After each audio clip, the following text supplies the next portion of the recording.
Hello and welcome to earlymusicsources.com. My name is Elam Rotem, and in this episode we will see how many masses in the 16th century were composed.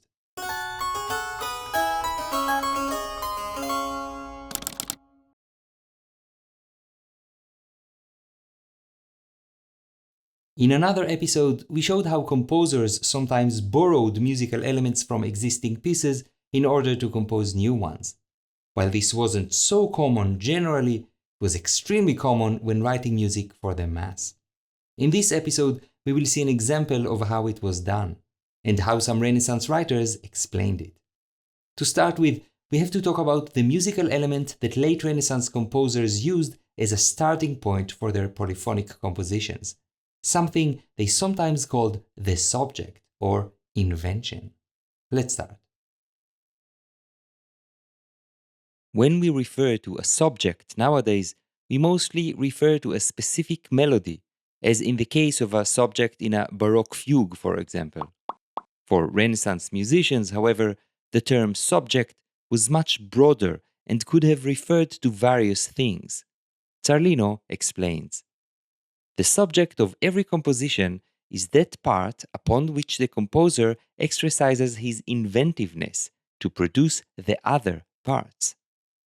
So, a certain subject is used to somehow write all the voices of the polyphonic piece. Zarlino then explains that the subject may be invented by the composer or borrowed from another piece. The borrowed material may be a plain chant or a part from an existing polyphonic piece. But even more, it may also consist of two or more voices, one of which may follow another in a fugue or consequence, or be organized in some other manner. Indeed, the types of such subjects are potentially infinite in number. So a subject may not only include one melody, but even a constellation of two or more parts. Pietro Pontio, who in a past episode was mentioned for his unrecommendable practices as a young music teacher, referred often to the subject with the term invention.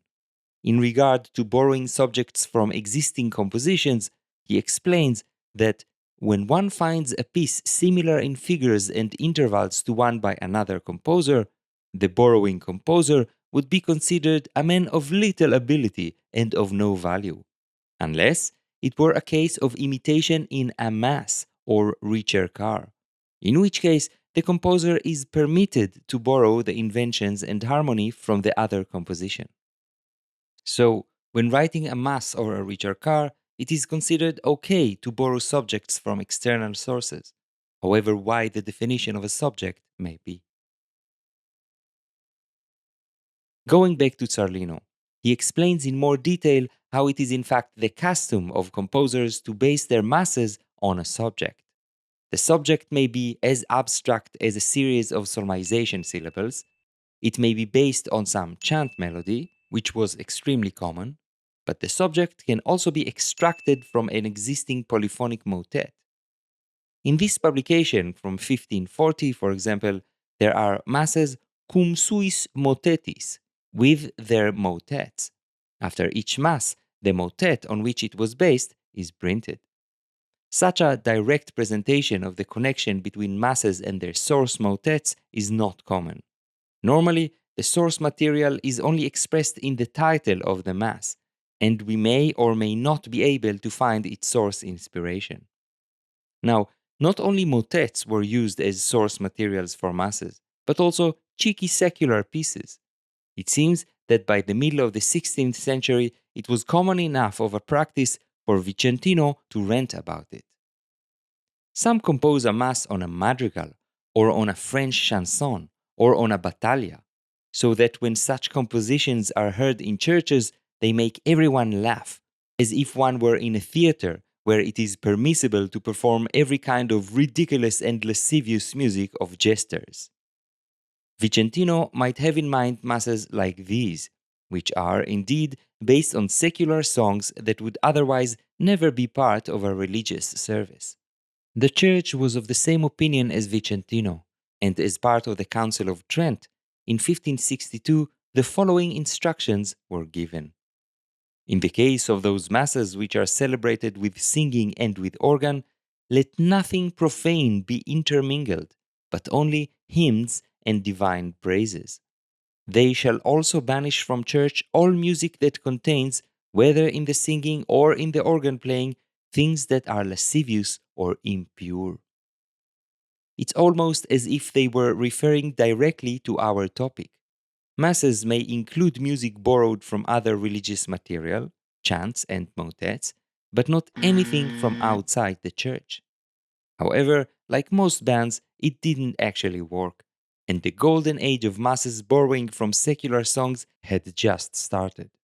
Even a composer such as Palestrina, who is historically considered as a model composer of the Catholic Church, composed many masses with subjects taken from secular music. Other famous composers, such as Orlando di Lasso, did just the same, but dared using even more outrageous materials.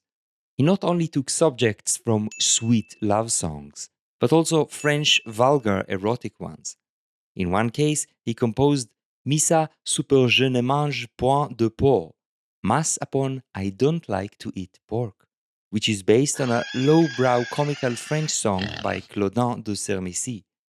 Interestingly, while this Mass was originally printed with that title, in a later manuscript copy made for use during services, the profane title was changed to the more innocent Mass for Four Voices. Before getting into how masses were actually composed using external materials, we should briefly clear up the issue of terminology, in case you get confused about it in your music history class. Let's see. Very generally, musicologists divide 16th century masses that borrow material from external sources into three categories. 1. Cantus firmus masses, or tenor masses, where one complete melody of a chant or of a song, or even a complete part from a polyphonic piece, is taken and used as a cantus firmus in a polyphonic mass setting. Such masses were most prevalent from the middle of the 15th century and up to the beginning of the 16th century. 2. Paraphrase masses, where one chant or another melody is used as inspiration for a polyphonic mass setting. Fragments and variations of the melody are used in all the voices of the composition. 3. Imitation masses, where subjects, sometimes consisting of more than one part, are extracted from a polyphonic piece, such as a motet or a madrigal, and are freely used to compose a polyphonic mass. Nowadays, such masses are still sometimes called parody masses, but this term was proven historically weak, while also carrying the unnecessarily negative connotations of the word parody. There is actually one 16th century mass that was titled Missa Parodia, but the term was used as a fancy Greek alternative of ad imitationem, the much more common label of such masses. The term parody mass became common in modern times only because of a musicologist who in 1913 wrongly claimed it to be a common historical term. Many have since argued that the term imitation mass is better, and we agree with them. Imitation masses became the most common type of masses in the second half of the 16th century and are the subject of this episode. Otherwise, masses that are not relying on external melodies or subjects may be called missa sine nomine, mass without a name, or that they are titled according to their mode, like Mass of the third mode, or according to their number of voices, like Mass for four voices.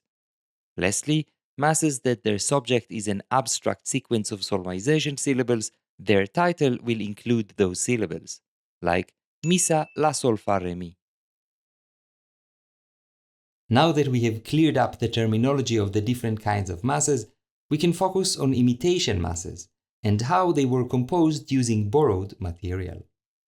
No source states it explicitly, but a reason for using the same subjects through a whole mass could be to have this pretty long piece of music somehow musically unified. Pietro Pontio is the first composer and theorist who explained exactly how it is done. Let's see. In this treatise from 1588, Pietro Pontio is aiming to teach everything a composer should know. from highly detailed rules of counterpoint to how different musical genres are to be composed. Here, he explains how a mass should be made. In making a mass, it is fitting that the invention of its first Kyrie, that is, the beginning, and that of the Gloria, the Credo, the Sanctus, and the first Agnus Dei be similar. He clarifies that he doesn't mean that the beginnings of all these movements will be exactly the same. I mean that the same invention is made in diverse ways. Now having the tenor begin, now the soprano, now the bass, so that there be variety in the parts, but never in the subject. As an example, he shows how the simple solmization subject ut mi fa sol la may be used differently on two different occasions. In the first one, the subject starts in the lower voice and the upper part joins after three semibreves. Let's hear it.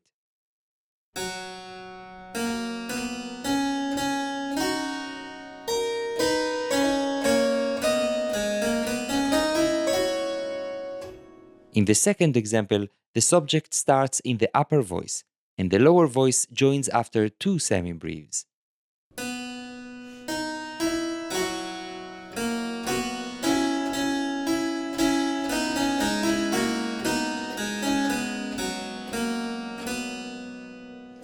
Pontio doesn't comment on the fact that in the second example he cut the la from the subject, perhaps hinting to us that it is enough if the subject entrance is recognizable, without needing to repeat it in full every time. Pontio continues. Now, given that the first Kyrie will be made on the invention of a motet, or madrigal, or other thing, it should be that the Christe will be made on another invention of this song on which the Mass will be made.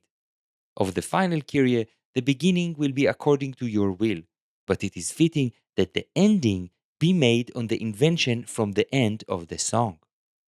So, as we already knew, the subjects of a Mass may be borrowed from external sources.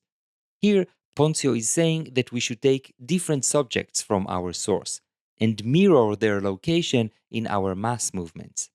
A subject from the beginning of our source for the first Kyrie, then, if we want, another subject from somewhere in the middle for the Christe, and the subject that ends our source for the ending of the Kyrie. Pontio then concludes by telling us that the same process should apply to each of the Mass movements. That is, also the Gloria, Credo, Sanctus, and Agnus Dei should start with the opening subject and end with the final subject of our source material. Now that we know how it should work, let's see how Pontio puts his instructions into practice. How he used Palestrina's madrigal Vestiva e colli as a basis for a Mass. This madrigal by Palestrina, originally published in 1566, became very popular. It was repeatedly used as an example in diminution manuals, and almost 20 masses were composed on its subject, including one by Palestrina himself. In order to extract subjects from a piece, we first need to recognize what the subjects are. This is not always so straightforward, but if something especially catches your attention or appears more than twice, it might be a subject. Looking at the beginning of our madrigal, we see that the piece opens with a duo in the canto and alto, consisting of a melody and a counter melody, which is later imitated exactly in the quinto and basso. In between, the tenor imitates the melody of the canto. We discussed this polyphonic technique based on duos in previous episodes. Let's listen.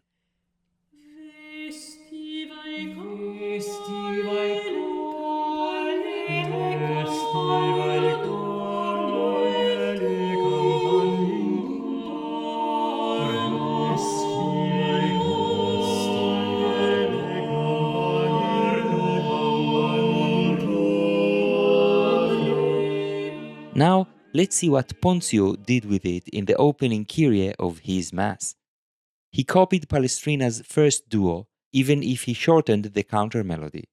Unlike Palestrina, Pontio inserted the second duo immediately and added the fifth voice only later and with a very simplified syncopated version of the subject. As you see, the subject here for Pontio is not just a melody, but also a combination of two parts. Let's listen to this opening.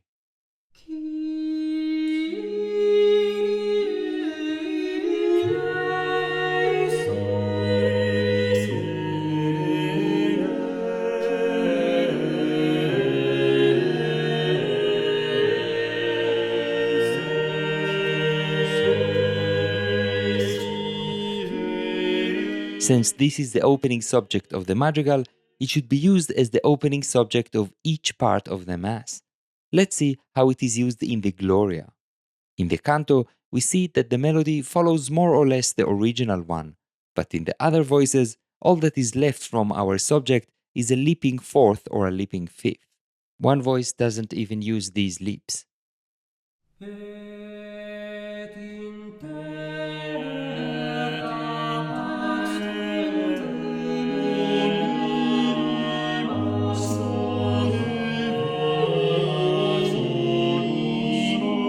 The credo starts again with the two duos right after one another, like the way that the Kyrie was made, including the syncopated simplified fifth voice.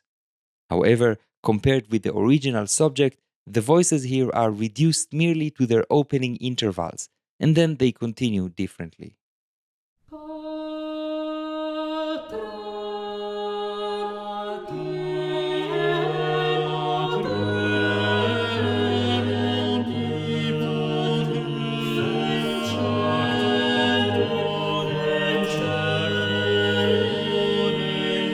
The Sanctus includes the ascending leaping fourth only in two voices, but it is now combined with the new, unrelated subject, which appears also in its inverted form.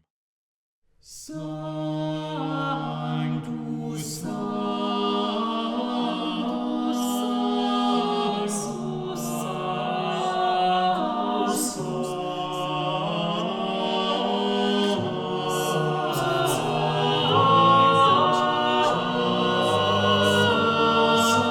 The final movement, the Agnus Dei, again uses only the original subject, but in a very free and reduced manner. He starts with the duo in the lower parts, but then only uses the upper part of the duo, omitting it completely from one of the voices.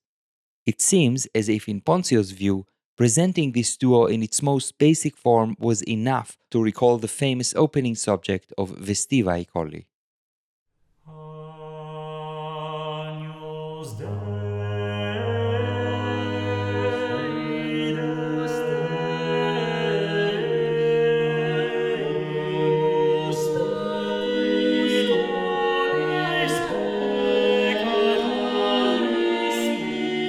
This was the opening subject.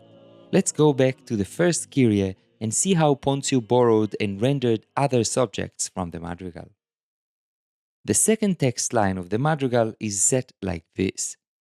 The canto presents a phrase which is repeated in full by the quinto.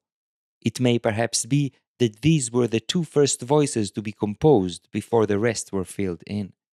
In the other voices, this subject is varied in different ways, some more modified. Let's listen.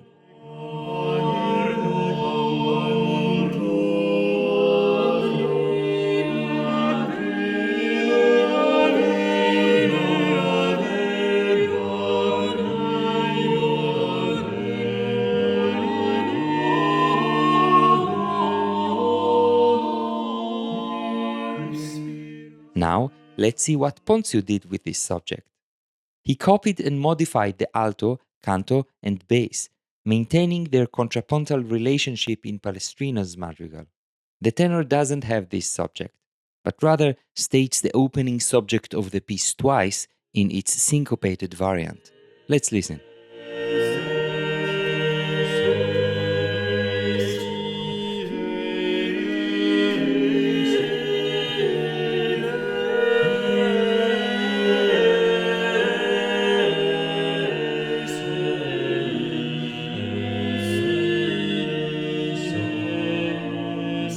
Back to the madrigal. We see that the third line of text is composed with a simple subject based on the solmization syllables la, fa, mi, re. In practice, this allows for two melodic variants, one starting with an ascent of a second, La fa mi re, and one with an ascent of a third, La fa mi re. If you forgot everything about solmization, feel free to watch our old video about it. Now, let's listen to Palestrina.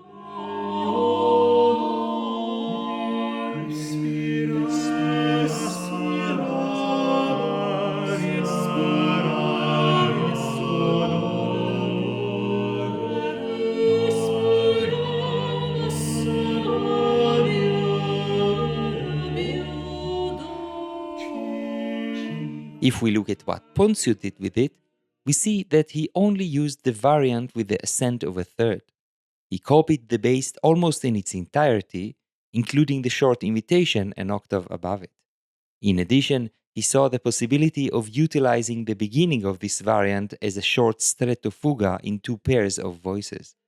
Otherwise, we see that our very first subject is repeated once again in its syncopated variant in the quinto.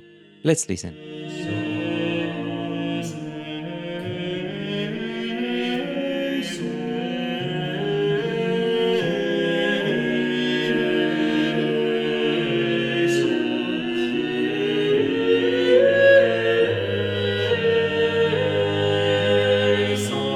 Even if the original piece continues with another subject before finishing the first part of the madrigal, Pontio is happy to stop the borrowing for now and make a cadence.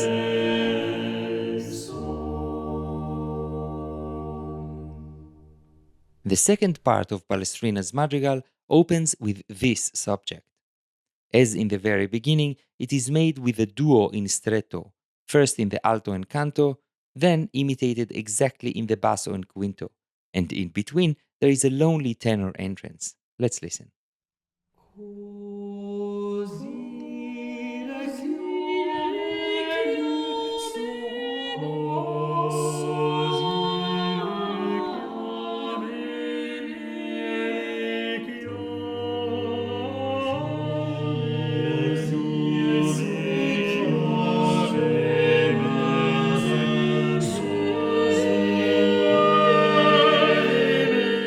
Pontio borrows this subject for his Christe. He distributes the subject freely between the voices, using the exact duo only once in the lower voices. Again, we see that the subject is not only a melody, but can also be a contrapuntal combination of more than one part.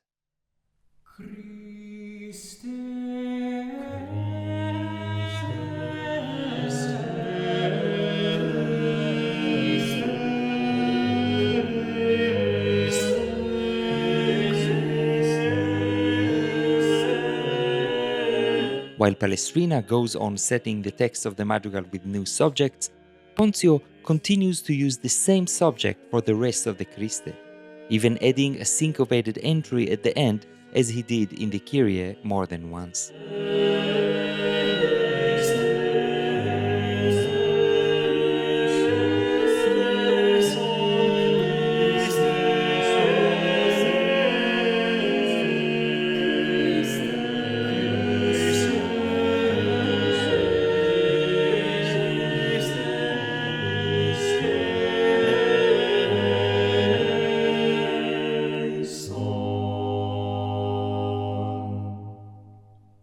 Some subjects further in the madrigal, we see this.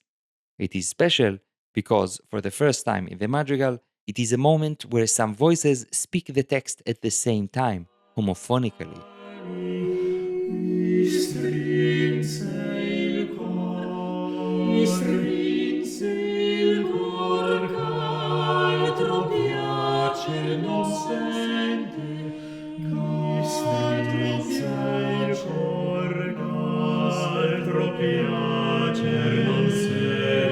For his final Kyrie section, Pontio borrows this subject, as well as the fact that it is rendered rather homophonically, at least the first time.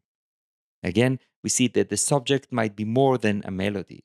In this case, it also includes the texture around it. And again, the simplified and syncopated first subject appears in the tenor, as if keeping on reminding us that we are still singing Missa Vestiva colli.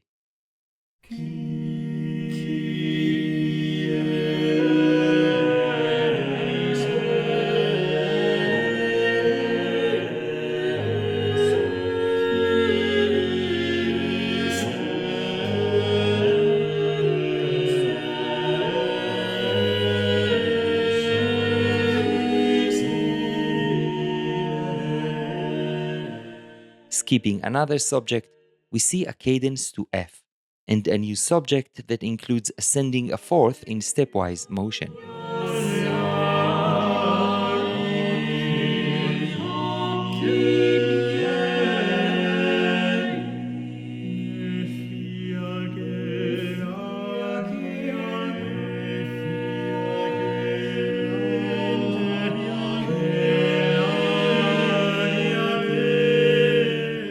Pontio also makes a cadence to F, and also uses the same subject.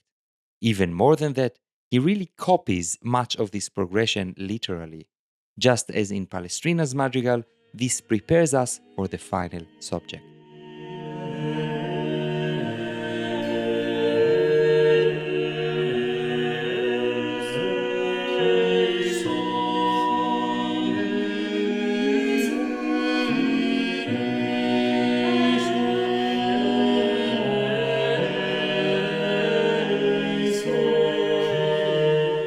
The final subject, ignoring the repeated notes, may be described with the solmization syllables mi fa re mi.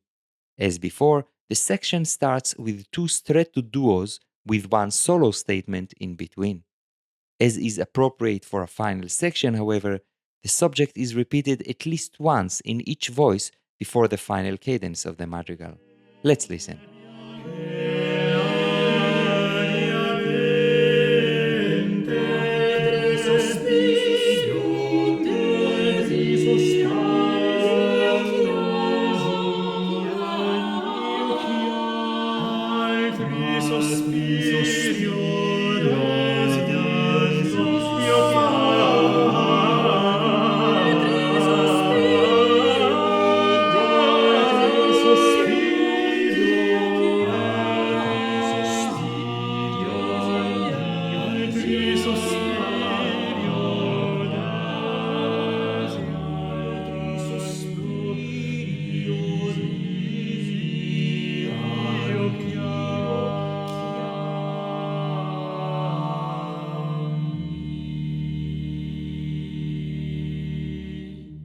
Pontio uses this subject in a rather relaxed way. While in the beginning he borrows the duo in the canto and alto, he then only borrows the structure of Palestrina's bass. He brings the subject once on A, and after a short pause, on E. It seems to me that this is what he was focusing on, completing the other parts based on that, without worrying about making further appearances of the subject. Let's listen to the ending of Pontio's Kyrie.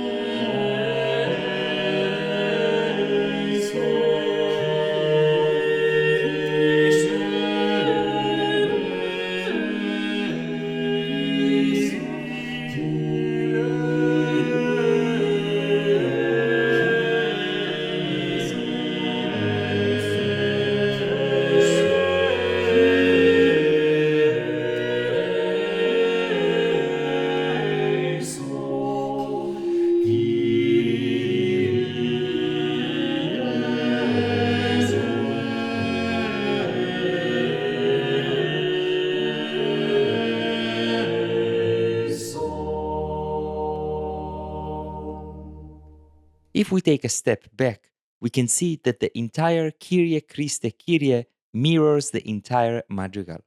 Even if it doesn't use all the subjects, it uses them in order, thereby keeping the integrity of the form. Looking at the subjects used in the other movements, in this highly schematic overview, we see that Pontio generally stuck to the rule he gave, opening with the opening of the source and ending with its ending, leaving the middle more free, often not using any subjects from the source. The one exception is the missing ending of the Sanctus, but this movement is very short. Understanding how Pontio, or for that matter every composer who wrote imitation masses, went through this process, we get a peek into the mind of a 16th century composer. We see what they considered as subjects, how subjects can turn from a little fragment to polyphony, and how subjects may be used in so many different and varied ways. This was our episode about imitation masses. We hope you enjoyed it. Many thanks to Adrian and Iason who helped me write this episode, and to Liga, Doron, Korneel and Loic for recording with me the excerpts from the Mass.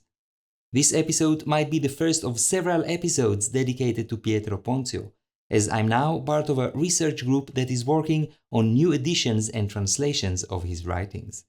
Check the footnotes page for details about this project, as well as for our regular extra content. If you enjoy early music sources, feel free to support us on Patreon. Comment, share, and like. See you next time at earlymusicsources.com.